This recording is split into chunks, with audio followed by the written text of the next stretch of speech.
month, 28 Days of Black Excellence.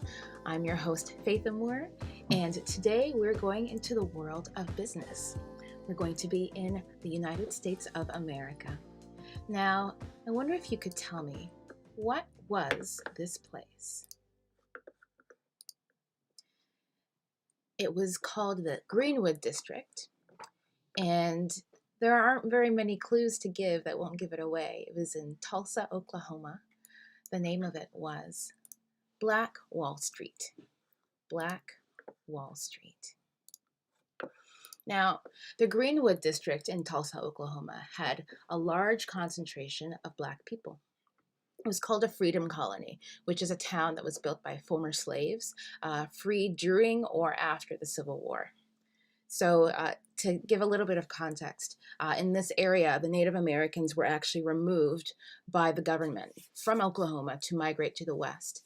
And so there was, this gap. And so African Americans moved there, a lot of them escaping the harshness of Mississippi.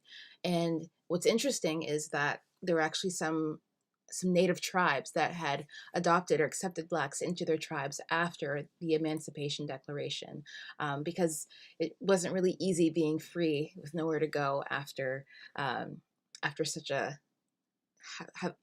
challenging past.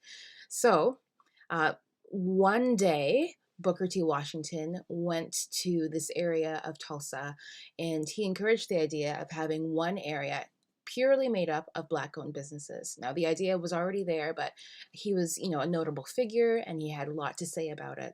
So, beginning in 1906, the name of Greenwood was used, and by 1921, this location had about 10,000 Black residents. So I'm going to show you some varied images of the area. Now, you're going to see there was one of the first Black-owned banks here in this area as well. And that's the picture that you're seeing here. Let's see. So Greenwood Avenue was the main street that had the location name Black Wall Street, but it was kind of the whole area.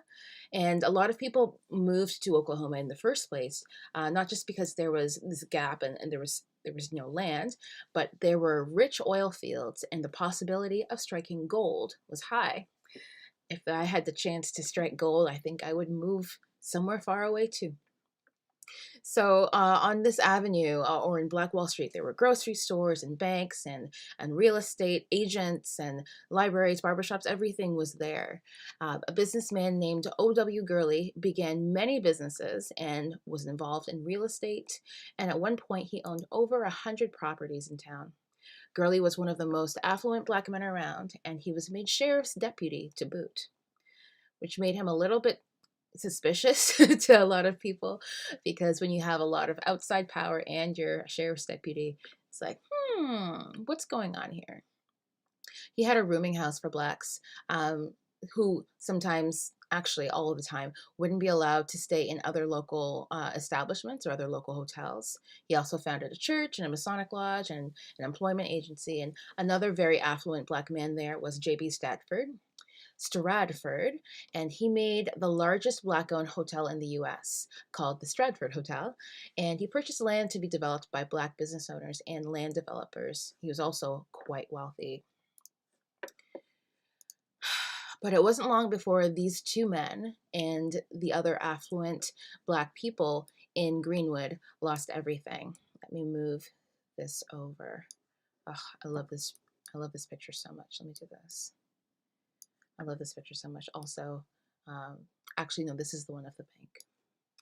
You see, over the years, as Greenwood was developing into a thriving hub of Black business, there were white residents who felt that it was all happening too quickly, or it was just too much, and they didn't like to see this financial success and the size of Black Wall Street after the subjugation of Blacks before, and their perception of what Blacks should and shouldn't be doing. They were feeling like they were getting close, they were getting kind of encroached upon, that their own territory was being taken. And so there was something brewing. There was a spark that just needed to be ignited. And unfortunately, in the spring of 1921, that's exactly what happened. There were mobs, and now actually, There were mobs of white Tulsa residents who were given weapons by city officials, and they attacked and killed and injured Black residents in the Greenwood, in that Tulsa district, um, for it. It seems like something incredibly innocent, but we don't know what happened. This was the incident that set it all off. There was a 19-year-old shoe shiner. His name was Dick Rowland, and he was accused of assaulting a 17-year-old white elevator operator, Sarah Page. No one saw the incident, and so he was accused and arrested, and quickly there were rumors spread that he would be lynched. That would involve someone having to come to the jail and take him out forcibly and lynch him.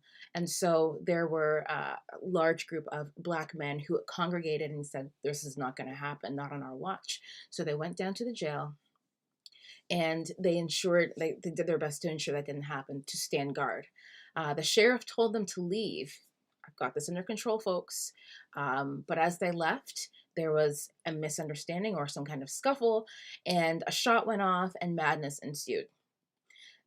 The rumors of what happened there were people that were killed in that incident. About 12 people were shot and killed in that incident. And so, not too long after, there were white mobs that came back even harder, and they ended up destroying everything that was considered Black Wall Street. So there was a ground attack of those individuals I mentioned earlier that were actually given weapons by city officials. There was also an air attack. Um, there is some speculation as to what it actually was, but it sounds to me like it was bombs that were dropped from planes that were above. And so by the end of it, there were officially 39 confirmed dead in a recent count, but it could be all the way up to 300. There were thousands of people that were made homeless because their homes were burned down. The two gentlemen that I mentioned earlier, um, their businesses were destroyed, so they lost everything in a matter of moments. And in the decade that followed, they there were people who said, yes, we're going to stay, we're going to rebuild, we will bring it back better than it was.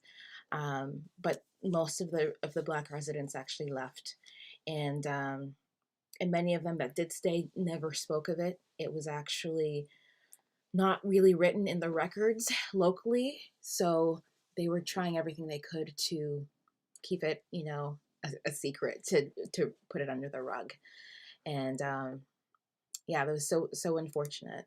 So within that time, there were white businessmen who really didn't want this rebuilding to happen, and so they did all the things that they could, legislatively or otherwise, to ensure that things just kind of stayed dead. And yeah, and then in the 50s and 60s, desegregation happened. So essentially, there were people who were saying, okay, well, if I don't need to stay here, then I'll go somewhere else. And so the thriving community that Greenwood was, died out during that time. Now, it's an ugly history, but it's not something that we can ignore because it's uncomfortable or doesn't present people in the best light. It is history. It's what happened. It is what it is. And so the question now, the challenge is, what can we do in the spirit of Black Wall Street? What can we do in the spirit of change and acceptance and never letting something like this happen again? I challenge you all to be the first, to be the best, to be the one we talk about for years to come. What in the story stuck out for you? I'd love you to drop something in the comments there. Yeah, it was honestly, each day that I do these podcasts, I cry. I've been crying for 11 days now. Oh my goodness. But I am so honored to share these stories with you, this history, to remind us of where we've been so that we can make sure that we are going the way we want to in the future. As I say each day, we look back so we can look forward to a better tomorrow. I'll see you tomorrow as we'll talk about another important figure or event in Black history. And I think this one will be a Canadian Black music hero.